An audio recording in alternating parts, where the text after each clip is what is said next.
আমি এখন দাঁড়িয়ে আছি আমাদের পাড়ার জগদ্ধাত্রী পুজোর প্যান্ডেলে। আমাদের ক্লাবের ঠাকুর ঠিক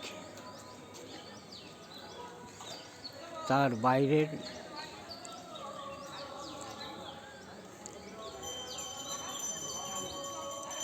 এটা হচ্ছে কৈলাস পর্বত। মহাদেব বসে আছেন